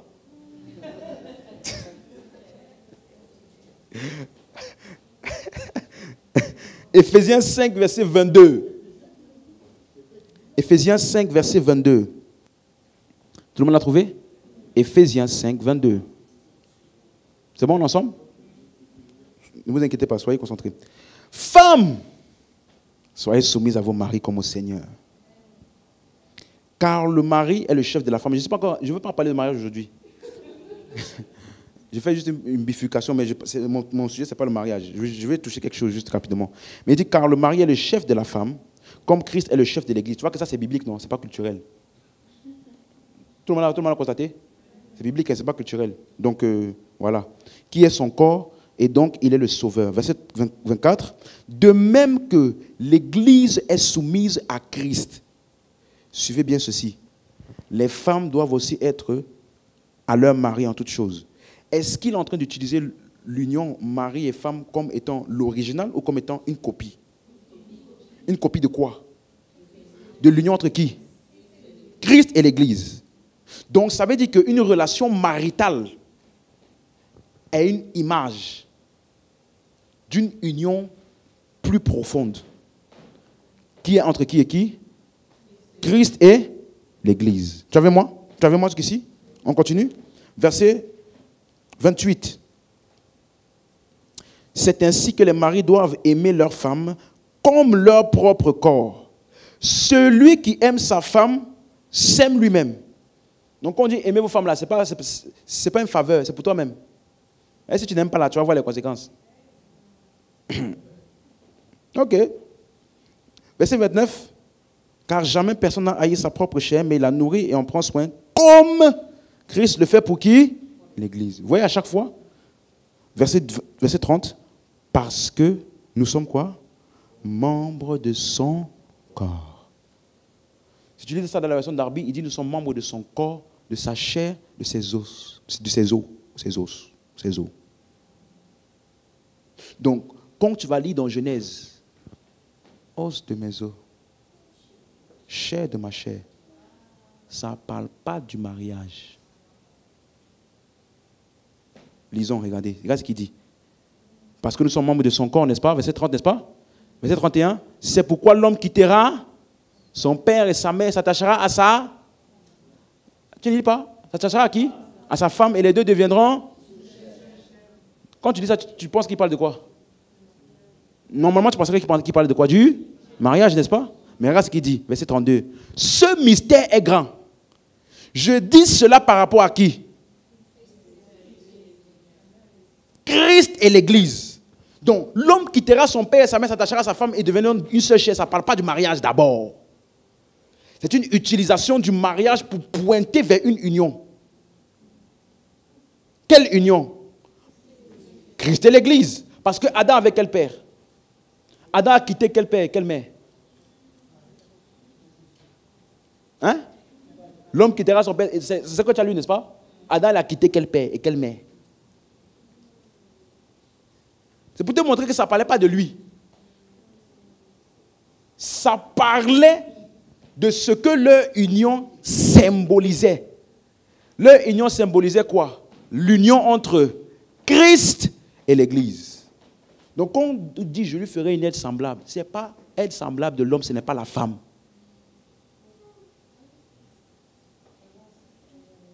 Comment Dieu peut te donner une aide semblable et c'est par elle-là même que tu pêches? C'était une aide ou c'était un piège? Réfléchis, réfléchis. Si moi je te dis, je vais te donner je vais venir t'aider pour tu vois quand la voiture en panne là, je vais t'aider pour pousser la voiture. Et je viens, au lieu de t'aider là, je crève tes pneus. C'est une aide? Même si je t'ai dit verbalement, je viens t'aider. En fait, je suis venu vers quoi? Gâter. Donc, si la femme est l'aide semblable, j'ai deux questions pour toi. La première, elle a aidé comment? Parce que quelle a été la suite? Deuxième chose, qui aide la femme? Elle-même n'a pas besoin d'aide. Hein?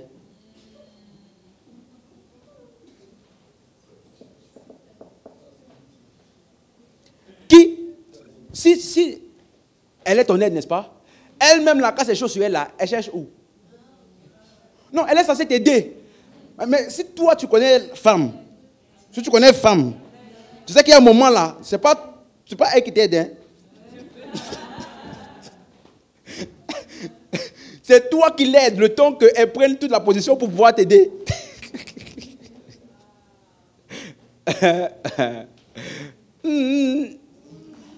Comme quelqu'un disait chez nous, il disait à quelqu'un, si on t'explique une femme, et qu'à la fin tu dis, ah d'accord, j'ai compris, ça veut dire qu'on t'a mal expliqué. Si tu dis, j'ai tout compris, elle dit que quand tu penses que tu as tout compris, là, un jour, il y a un autre combo qui va sortir. Mais c'est comme ça que la femme est faite. Si, c'est ça qui fait sa particularité, sa délicatesse, sa spécificité.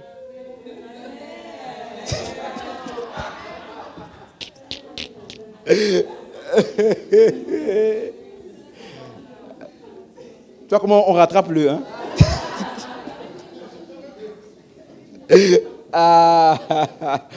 Amen, amen.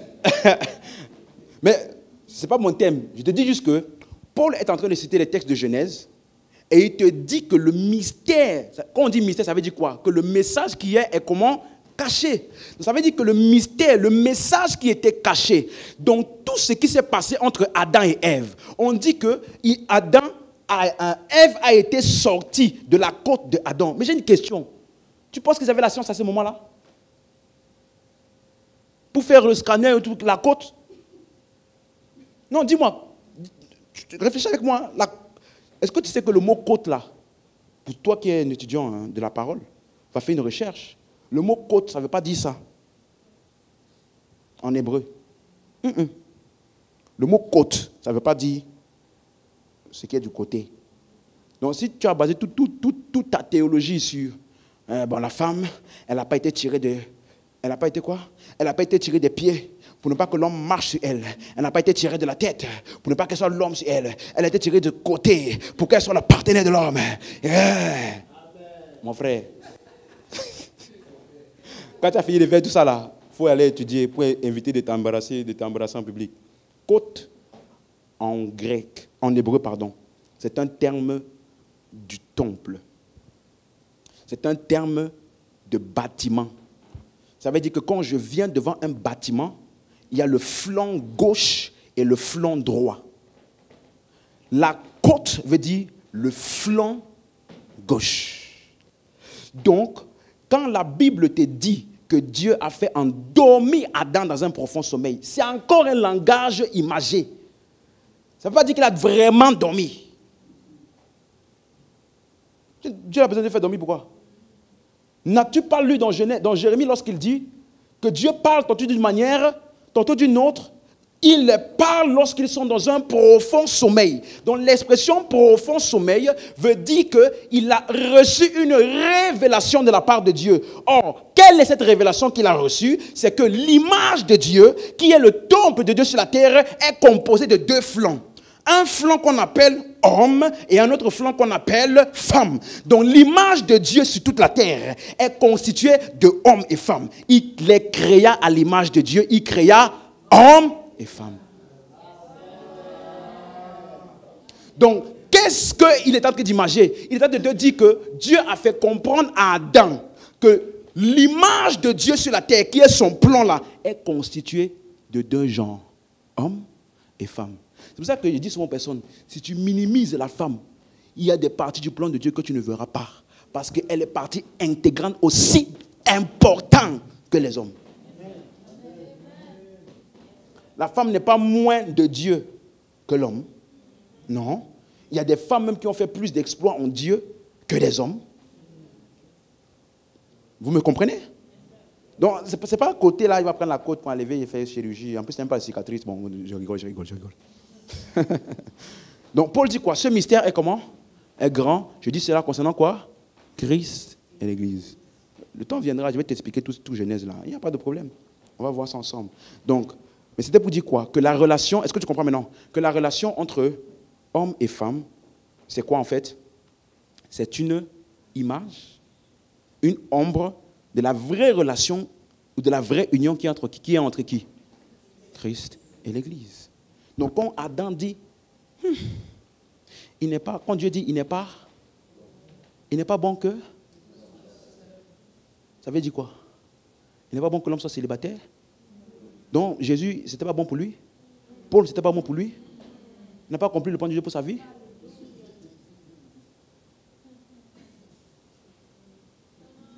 Il n'est pas bon que l'homme soit seul. Qu'est-ce que ça veut dire? Ça, il a dit ça quand il a donné à l'homme le libre arbitre en lui disant, voici un arbre devant toi, tu peux maintenant faire quoi? Manger l'arbre de la vie ou manger l'arbre de la connaissance du bien et du mal. Donc il a dit que maintenant que l'homme a le choix, la capacité de choisir, il n'est pas bon qu'il reste seul. Ça veut dire qu'il n'est pas bon qu'il fasse un choix dans lequel il sera sans Dieu. Donc je lui ferai une aide semblable. L'aide semblable de l'homme, c'est qui? Christ. Suis-moi. Je te dis ça, fais des études. Il n'y a aucun verset dans toute la Bible qui emploie le mot aide là, qui veut dire Ézer, pour un homme. David dit, je lève les yeux vers la montagne. D'où me viendra le... Ça veut dire Ézer. C'est toujours utilisé pour qui? Dieu. Donc qu'est-ce qu'il est en train de dire? Pourquoi il dit être semblable? Ça veut dire qu'il y a quelqu'un qui est Dieu là, qui va prendre une forme humaine qui est semblable à qui? À l'homme. Pour faire quoi? Aider l'homme de le sortir de la condition dans laquelle il était. Et quand est-ce que Dieu a accompli ça? Christ est venu. Et désormais, l'homme n'est plus seul. Parce que celui qui s'attache au Seigneur, il devient un seul esprit avec lui. Donc la vraie union, ce n'est pas les deux deviendront une seule chair. La vraie union, c'est quoi? Les deux deviendront un seul esprit. Bon. Quelqu'un a compris? Donc, je vais juste te dire que désormais, entre Christ et l'Église, il y a quoi? Une union. Donc, ça veut dire que, si tu as bien compris ce que je viens d'expliquer, si l'union entre l'homme et la femme physique, ce n'est qu'une image, ça veut dire qu'entre l'union en Christ et l'union physique, qu'est-ce qui est primaire, qu'est-ce qui est secondaire?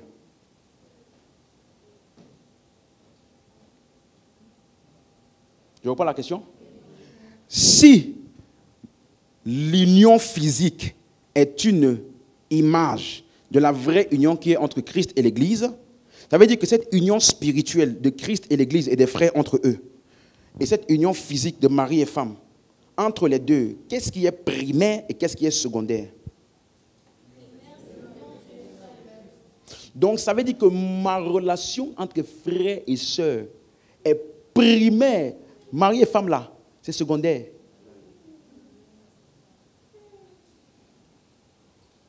Suis-moi, je peux même te choquer. Dans l'éternité là, il n'y a pas mari et femme. Hein. Il n'y a pas mari et femme. Tu ne vas pas dire, oh, tu es mon mari. Il n'y a pas mari et femme là-bas. Par contre, cette union frère et sœur là, c'est pour l'éternité. Donc ça veut dire que si tu détestes ton frère, c'est toi-même que tu détestes. C'est toi-même. Parce que nous sommes frères et nous sommes unis. Je disais à quelqu'un une fois, si tu n'aimes pas ton voisin, frère, décide de l'aimer parce que tu vas le voir pour toujours. Pour toujours. Est-ce que je parle à quelqu'un ici? Donc la vraie union, c'est entre qui et qui? Christ et l'Église. Est-ce que tu es ensemble? Donc est-ce que je peux dire maintenant, Seigneur Jésus, est-ce que je peux dire maintenant que ma relation spirituelle en Christ prime et surpasse toutes les relations terrestres? Hein? Je peux dire ça? Donc dès que tu viens en Christ, la relation que tu as avec les autres croyants est plus forte que tes relations terrestres, y compris familiales. C'est la parole de Dieu. Ça veut dire que, suis-moi, la relation que tu as avec ta famille biologique, ton père, ta mère, tes frères, est respectée par Dieu et d'après les Écritures, on doit l'honorer. On doit honorer, il dit, honore ton père et ta mère. Mais n'oublie pas, c'est une relation comment? Terrestre. Ça ne sortira pas d'ici. Par contre, lui là, on est unis ici et là-bas. Est-ce que je parle à quelqu'un? Quelqu'un me comprend? Donc, ça veut dire que, en tous les cas, Cabri mort. Peut me encore? Si tu n'aimes pas après, ce n'est pas grave. Suis-moi. Ça veut dire que la relation que j'ai avec les frères en Christ va bien au-delà, n'est-ce pas? Donc ça veut dire que si j'ai un frère biologique, écoute bien ce qu'il veut dire, hein, et qui n'est pas croyant, il y a un niveau de proximité que je ne dois pas avoir. Parce que tôt ou tard, ça va m'influencer. Ça veut dire que même dans ma maison, je dois vivre la sanctification. À cause de notre union biologique, je ne peux pas te détester, je vais t'honorer, mais il y a des liens vis-à-vis de ton style de vie, tes pensées, tes conversations, les choses qu'on fait. Même si on est dans la même maison, je serai séparé. Parce que même si c'est mon frère biologique, s'il n'est pas en Christ, on l'appelle comment? Fils de là? Ça ne change pas sa nature. Mais c'est mon frère biologique. Est-ce que quelqu'un avec moi? Non, je ne dois pas agir de manière irrespectueuse envers lui. Non. Je ne dois pas agir de manière... mais il y a une limite que je me suis fixée parce que les mauvaises compagnies corrompent quoi? Même si c'est une compagnie familiale. Quelqu'un comprend ce qu'il explique? Donc, il ne faut pas dire, ah, c'est la famille. Tout. Tu acceptes, tu fais, tu te compromets parce que c'est la famille. Pas du tout. Ah non, non, non. Ma famille première, c'est le corps de Christ. Famille terrestre, secondaire. Mais secondaire, ça ne veut pas dire que tu dois négliger. C'est ce que j'ai dit. Parce qu'il y a toujours des gens qui comprennent à côté ce que je dis. Mais dans ta compréhension, sache que ta famille terrestre, ça s'arrête ici. Ça s'arrête ici. Par contre, ta relation avec les frères en Christ va bien au-delà. Donc il y a des gens qui n'ont pas ce genre de compréhension. Il vient à l'église, par exemple, en famille. Et puis, son frère biologique, il part de l'église. Et puis lui aussi, il ne vient pas. Pourquoi il ne vient plus? Ah, parce que mon père, ma mère, mes frères ne sont pas venus. Donc toi, tu penses que ta conscience spirituelle, là, c'est familial. Tu n'as pas compris la distinction entre le lien familial et le lien spirituel en Christ. Quelqu'un me suit? Parce que si tu restes trop proche, tout, laisse-moi te dire, tu finiras par faire ce qu'ils font. C'est pour ça qu'un jour, Jésus était en train... Ses parents l'ont laissé dans Luc 2, verset 48. On dit, disons ensemble, Luc 2, verset 48. On dit, ils l'ont cherché pendant 3 jours. Suis bien, hein? Il va y avoir 2 instances comme ça, tu vas voir. Où ses parents vont le chercher. Luc 2, verset 48. Luc 2, 48. Quelqu'un avec moi ce soir? Ça passe? Luc 2, 48. Quand ses parents le virent, ils furent saisis d'étonnement et sa mère lui dit, « Mon enfant, pourquoi as-tu agi de la sorte avec nous? Voici ton père et moi, nous te cherchions avec angoisse. » Tu as vu? Ses parents le cherchaient depuis. Verset 49. Il dit, « Mais pourquoi vous me cherchez? Ne saviez-vous pas qu'il faut que je m'occupe des affaires de mon père? » Il dit à quelqu'un, Jésus, sa mère n'était pas africaine. Sa mère n'était pas africaine. Non, je te dis, sa mère n'était pas africaine. Si sa mère était africaine, pourquoi vous me cherchez? Ne savez-vous pas que je m'occupe des affaires de mon père? Hein? Et la verset d'après, et son père le balaya. Et son père le gifla. Pépé! Après, il va se rappeler, ah oui, c'est le fils de Dieu. Ah, désolé, mais c'est sans moi, c'est sorti tout seul. Mais regarde sa réaction. Il dit, ne savez-vous pas que je m'occupe des affaires de mon père? Mais regardez la suite. Mais il ne comprit pas ce qu'il leur disait. Puis il descendit avec eux pour aller à Nazareth et il leur était quoi? Soumis. Donc il n'était pas rebelle. Il était soumis. Le temps qu'il était sous leur tutelle. Quelqu'un comprend? Maintenant, regarde un autre scénario. Luc 8. Plus tard, maintenant, Jésus avait déjà commencé son ministère. Il était déjà dans une salle, en train de prêcher et d'enseigner.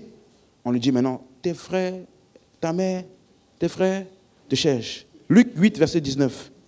Luc 8, verset 19. Il dit ceci. La mère et les frères de Jésus vinrent le trouver, mais ils ne purent l'aborder à cause de quoi? À cause de quoi? De la foule, c'est ça? Donc ça veut dire que Jésus est en train d'enseigner devant une grande foule. Ok, verset 20. On lui dit, donc ça veut dire les gens, ah c'est la mère de Jésus. Allons. Jésus, ta maman te cherche, ta mère te cherche. C'est ta mère, elle te cherche. Et Jésus est en train de prêcher comme moi là. Imagine-toi, Jésus est en train de prêcher comme moi. Et on vient lui dire à l'oreille, ouais, ta mère est là, elle te cherche. Il dit, ok. Il continue la prédication, hein. Il continue maintenant la prédication devant tout le monde. Il dit ceci. Mais il répondit, ma mère et mes frères, ce sont ceux qui écoutent la parole de Dieu et qui la mettent en pratique. J'ai dit, sa mère n'était pas africaine, mon frère. Donc, elle veut dire, il prêche. On vient lui dire, ta mère, tes frères te cherchent. Vous savez dans la vie, qui est ta vraie mère? Est-ce que tu sais qui est ton vrai père? Ta vraie mère, ton vrai père, tes frères et tes vraies sœurs là, ce sont ceux qui écoutent. Ça, tu vois ça? La parole de Dieu et qui la mettent en pratique. Qu'est-ce qu'il est en train de dire par là? Que quand tu écoutes la parole et que tu crois là, c'est un lien plus grand que ceux qui sont dehors là. Donc, qu'est-ce qu'il est en train de leur dire? Parce qu'ils ne se sont pas fâchés, hein, ils ne se sont pas offusqués. Jésus leur disait juste, si vous voulez faire partie de ici, venez aussi ici et faites quoi? Écoutez et faites quoi? Croyez. Vous ferez partie maintenant des frères dont je parle ici. Tu vois un peu? Donc ça veut dire que, suis-moi, tu dois très tôt faire cette distinction. Rapidement, ça va t'éviter beaucoup de problèmes inutilement. Tu dois savoir, ça c'est la famille biologique, naturelle, ça c'est la famille spirituelle. Et tu dois savoir qui a quelle place. Quelqu'un comprend ce que j'explique? Si tu ne fais pas cette distinction, tu ne vas pas savoir quand tu t'es déjà compromis, tu ne vas pas savoir quand tu es déjà rentré dans les choses que tu ne comprends pas, mais comme tu ne veux pas offusquer la famille, du coup, et voilà. Et du coup, il y a une histoire qui illustre très bien ce que je vais t'expliquer maintenant.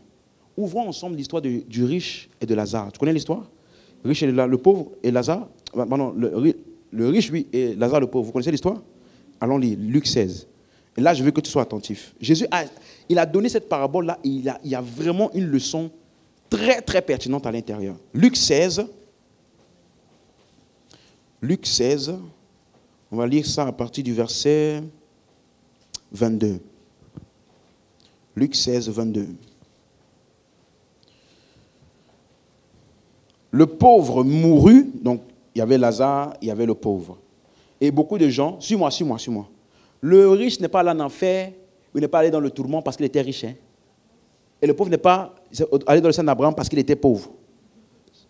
Donc ta condition financière n'a rien à voir avec là où tu vas aller. Non, tu me suis? On ne peut pas passer maintenant que comme tu es riche ou tu es pauvre, ça va, c'est garanti. Il y a des pauvres en enfer. Et il y a des riches au ciel. Non, tu es d'accord avec moi? Il ne faut pas... Ok. Ok. Quelqu'un me comprend? Je vais te montrer dans ce texte-là qu'est-ce qui a déterminé la direction de l'un ou de l'autre. On peut lire ensemble? Regarde ce qu'il dit. Luc 16, verset 22. Il dit, le pauvre mourut, il fut porté par les anges dans le sein de qui? Abraham. Le riche mourut aussi et il fut enseveli. Maintenant, dans le séjour des morts, il leva les yeux et tandis qu'il était en proie au tourment, il vit de loin Abraham et Lazare dans son sein. Il faut noter ceci, les deux, Lazare et le riche, étaient des juifs. Donc, ils appartenaient à la même famille physique. Vous me suivez? C'était tous des descendants de qui? Abraham. Ça va faire sens, verset 24. Donc, le riche, là, il a vu Abraham et Lazare dans son sein, verset 24. Il s'écria, Père Abraham. Tu as vu comment il appelait Abraham? Comment? Père.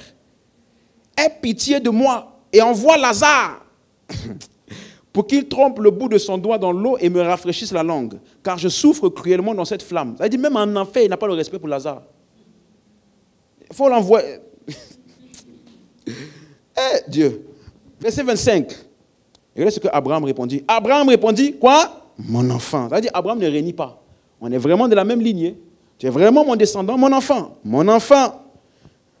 Souviens-toi que tu as reçu tes biens pendant ta vie et que Lazare a eu les maux pendant la sienne. Maintenant, il est ici consolé et toi, tu souffres. D'ailleurs, il y a entre nous et vous un grand abîme afin que ceux qui voudraient passer d'ici vers vous ou de là vers nous ne puissent le faire. En d'autres termes, parenté naturelle n'a aucun effet ici.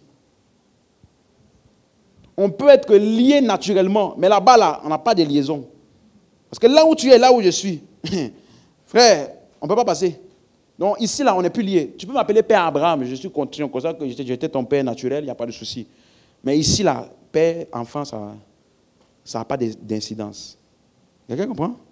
Regardez la suite. Très, très pertinent. Regardez la suite. Verset 27. Et le riche dit, je te prie donc, Père Abraham, d'envoyer Lazare. Toujours, il demande d'envoyer Lazare. D'envoyer Lazare dans la maison de mon père, car j'ai 5 frères. C'est des frères physiques, n'est-ce pas? Frères biologiques, on est d'accord? Regardez la suite. C'est pour qu'il leur atteste ces choses, afin qu'ils ne viennent pas aussi dans ce lieu de tourment. Donc, ça veut dire qu'il connaissait comment étaient ses frères. Ils étaient comme lui. Il dit que si on les laisse comme ils sont là, ils vont venir ici. Tu vois un peu? Mais regarde maintenant verset 20. Qu'est-ce qui fait que quelqu'un se retrouve là où il s'est retrouvé? Regardez la réponse d'Abraham. Verset 29. Abraham répondit, ils ont Moïse et les prophètes. Qu'ils les écoutent. Donc, qu'est-ce qui a fait que celui-là ne s'est pas retrouvé là-bas en bas? Il n'a pas écouté qui? Moïse et les prophètes. Or, c'était quoi le message de Moïse et les prophètes? Le Christ. Donc, c'est leur rejet du message de Christ qui les a envoyés, qu'il a envoyé plutôt où? Là-bas en bas. Et pourquoi Lazare s'est retrouvé dans le sein d'Abraham? Parce qu'il a cru. C'est pour ça qu'on appelle ça le sein d'Abraham. C'est le lieu où sont retrouvées toutes les personnes qui avaient cru en la promesse comme Abraham aussi avait cru. C'est clair pour quelqu'un jusqu'ici? C'est clair? Donc, est-ce que tu vois que il est en train de leur dire, tes frères naturels, ton père naturel, ça n'a aucune incidence. Ce qui compte, c'est qu'est-ce qu'ils ont fait du message de Moïse et les prophètes. C'est ça qui va déterminer. C'est ça qui va déterminer. Donc, ça veut dire que, verset 30, il dit, non, Père Abraham, mais si quelqu'un des morts va vers eux, ils se repentiront. Tu vois? Il dit, non, Père Abraham, je les connais. Moïse et les prophètes, là, ils ne vont pas écouter Moïse et les prophètes. Je les connais, Père Abraham. Tu vois un peu? Ils savaient qu'ils étaient comme lui. Donc, ils ont trop communion ensemble. Ils ont même idée de penser, même manière de faire, tout. Amen. Verset 31 pour terminer. Et Abraham lui dit, s'ils n'écoutent pas Moïse et les prophètes, ils ne se laisseront pas persuader quand même quelqu'un des morts ressusciterait.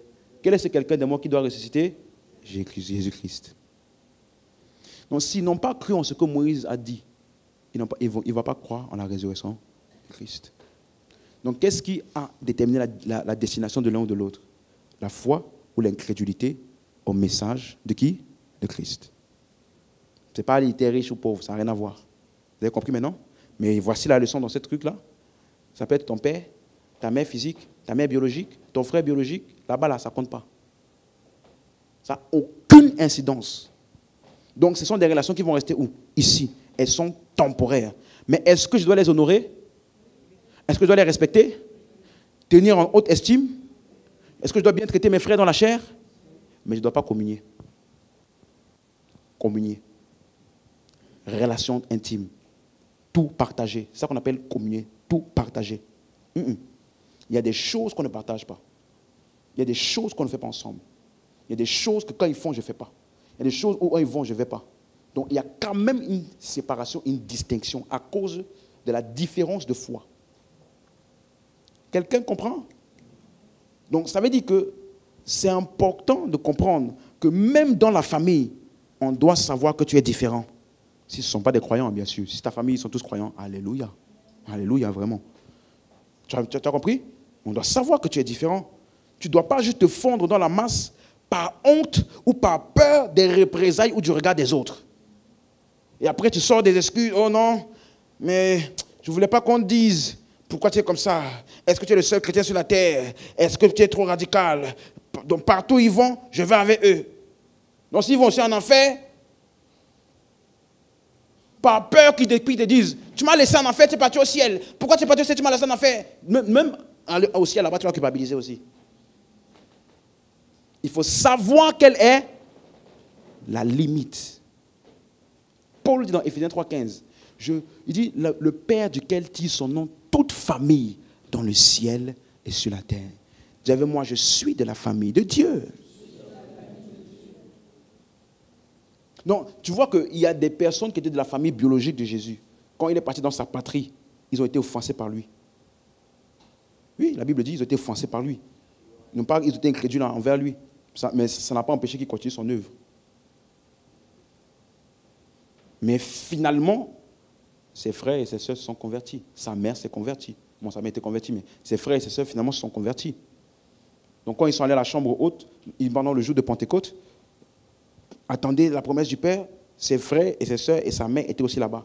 On n'a pas dit instruction spéciale pour Marie, la mère de Jésus. Comme les autres attendent là-bas, toi tu peux rester à la maison. Il n'y a aucune instruction spéciale. Parce que lien naturel, ça n'influe pas les choses spirituelles. Quelqu'un me comprend ici? Donc ils ont tous été remplis du Saint-Esprit de la même manière que tous les autres. Aucune spécialité ou spécificité. Mais est-ce que Jésus respectait sa mère? Oui. Tu as compris? Est-ce que tout le monde comprend ce que j'essaye de dissocier? Donc, c'est pour ça que, quelques textes rapidement maintenant. Galates 6, verset 10. Galates 6, verset 10. Galates 6, verset 10. Donc, maintenant, suis-moi. Si c'est vrai, ça veut dire que les personnes en priorité, je ne parle pas de ta famille là, dans le cas, je parle juste dans le monde aujourd'hui, les personnes en priorité à qui tu dois faire du bien, c'est qui? Hein? Les frères et sœurs? En Christ? Regardez ce qu'il dit, Galates 6, verset 10. On est ensemble? Galates 6, verset 10. Ainsi donc, pendant que nous en avons l'occasion, pratiquons le bien envers tous et quoi? Tu as vu le mot surtout là? D'autres versions disent quoi? En particulier. Ça veut dire ça là, c'est une attention particulière par rapport à tous les autres.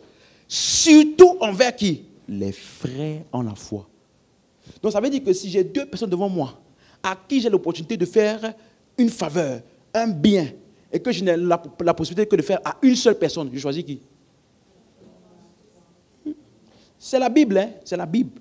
C'est la Bible. Surtout en faveur des frères. Donc je dois avoir de la partialité pour les chrétiens. Tous les chrétiens qui ont bénéficié d'un service naturel avec moi, mes business, tout ça là, il y a toujours un traitement spécial. Toujours. Toujours. Ça ne peut pas être la même chose que les autres. Parce que je reconnais que ce sont des frères. C'est la famille. C'est la famille. Tu es avec moi? Donc ça veut dire que je dois être fier de cette famille. Amen. Donc partout où je vais, je dis, j'appartiens à la famille de Dieu. Jésus est mon frère. Le Saint-Esprit habite en moi. Dieu est mon Père. L'Église de Dieu est ma famille. Les anges de Dieu sont en notre service. Et le ciel est ma terre natale. Alléluia. Et la droite de Dieu est mon lieu de domination. Je suis fier de ma famille. Moi, je suis fier de ma famille. Donc il dit, surtout envers les frères en la foi. Dans la version Semeur, il dit, surtout envers la famille de la foi. Donc c'est pour ça que, bon, permettez-moi de dire ça, je trouve ça souvent un peu hypocrite qu'il y a des gens, des églises, ils font des collectes. Et puis ils vont aller dans un endroit pour donner au SDF. Avec caméra, bien sûr, hein, toujours. Hein. Mais la caméra, oh, regardez comment ils ont fait les dons aux orphelins. Alors que dans l'église, là, il y a des gens qui ne mangent même pas. Donc tu laisses ces gens dedans pour faire dehors. Pourquoi? Pourquoi? Il y a des textes que quand tu lis ça, tu vas être choqué. Hein? Tu dois d'abord chercher les pauvres de l'église, les veuves de l'église, les orphelins dans l'église. C'est la première priorité, c'est qui? Ceux qui sont en Christ. Je vais te donner 3 textes. Tu es prêt? 3 textes. On va lire et tu vas voir. Acte 2, 44. Acte 2, 44. Acte 2, 44.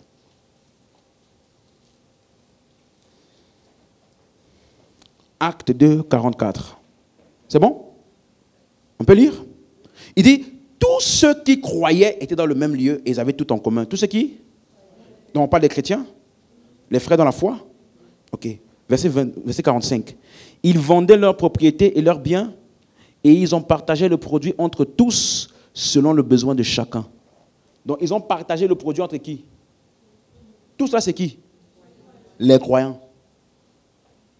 Les croyants. Acte 4, verset 32. Acte 4, verset 32. La multitude de ceux qui avaient cru n'était qu'un cœur et qu'une âme. La multitude de qui? Ceux qui avaient cru. Est-ce que je peux dire les croyants? Les frères dans la foi? Ok, regardez ce qu'il dit. Nul ne disait que ses biens lui appartiennent en propre, mais tout était commun entre eux. Verset 34. Car il n'y avait parmi eux aucun indigent. C'est-à-dire aucun pauvre, aucun qui avait le manque. Personne n'avait le manque. Pourquoi? Tous ceux qui possédaient des champs et des maisons les vendaient et apportaient le prix de ce qu'ils avaient vendu et les déposaient aux pieds des apôtres. Et l'on faisait la distribution à chacun selon qu'ils en avaient besoin. Donc ils distribuaient ça entre qui? Les frères. Les frères. Dernier texte, Acte 11, 28. Ici encore, c'est encore même trop flagrant. Acte 11, 28. Acte 11, 28. L'un d'eux, en parlant d'un prophète nommé Agabus, il se leva et annonça par l'Esprit qu'il y aurait une grande famine sur toute la terre. Donc il annonçait quoi par l'Esprit? Qu'il y aurait quoi? Que parmi les chrétiens? Où? Sur toute la terre, n'est-ce pas? Et la famine, la suite, il dit quoi? Et elle arriva en effet sous Claude.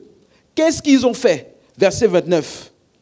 Les disciples résolus d'envoyer chacun selon ses moyens un secours à qui?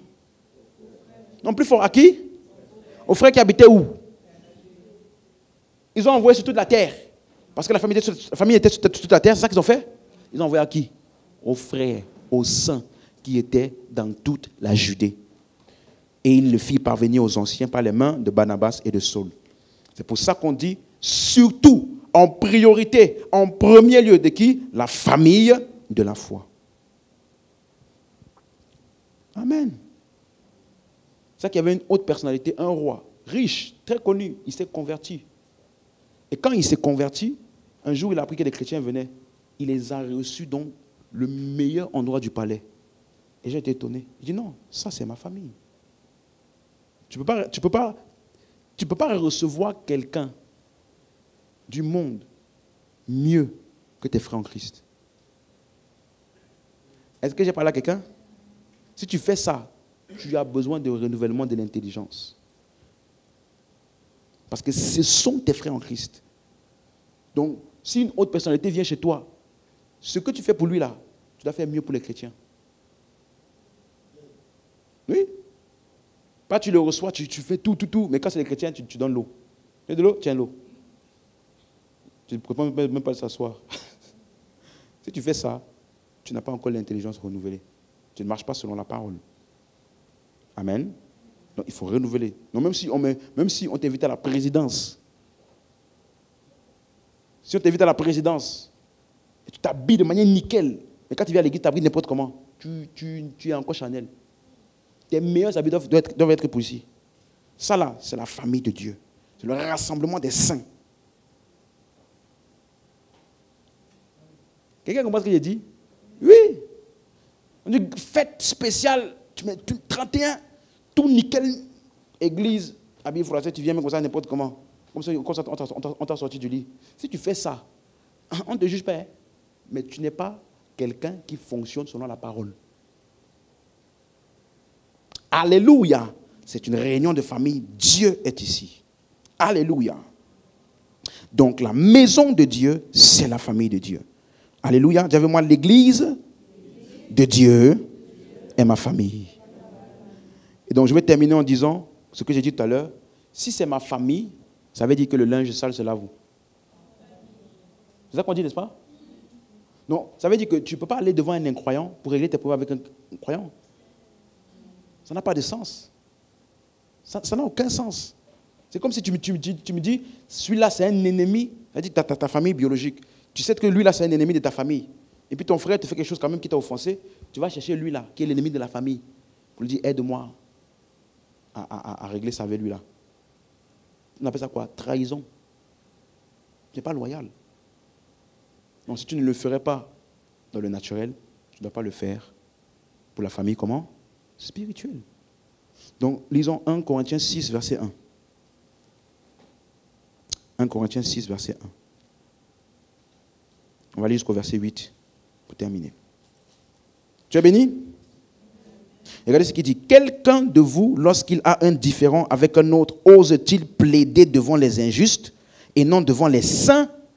Si tu as un différend, tu plaides devant qui? Non, on ne dit pas que si quelqu'un t'a offensé, tu n'as pas le droit de parler. Mais règle ça avec qui? Pas devant un incroyant. Mais c'est 2. Ne savez-vous pas que les saints jugeront le monde? Si par vous, c'est par vous que le monde est jugé, êtes-vous indigne de rendre des moindres jugements? Donc les différents terrestres, on appelle ça quoi? Des choses comment? Moindres. Alléluia, verset 3. Ne savez-vous pas que nous jugerons les anges et nous ne jugerons pas, à plus forte raison, les choses de cette vie? Quand donc vous avez des différences sur les choses de cette vie, ce sont des gens dont l'Église ne fait aucun cas que vous prenez pour juge. Je le dis à votre honte. Ainsi, il n'y a parmi vous pas un seul homme sage qui puisse prononcer entre ses frères. Entre qui? Ça, c'est la famille. Verset 6. Mais un frère plaide contre un frère, et cela devant des infidèles. Verset 7. C'est déjà certes un défaut chez vous que d'avoir des procès les uns avec les autres.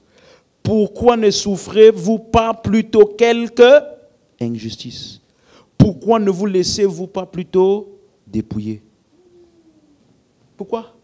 Sauf l'injustice et puis le problème est passé. Tu veux à tout prix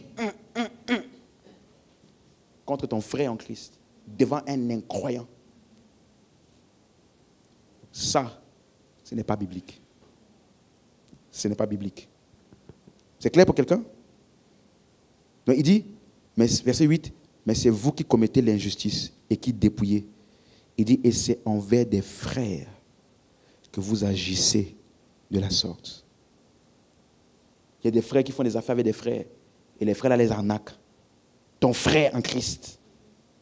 Tu voles ton frère en Christ. Ou quelqu'un t'a fait quelque chose, et puis tu vas par derrière faire des manigances contre lui. Ton frère en Christ.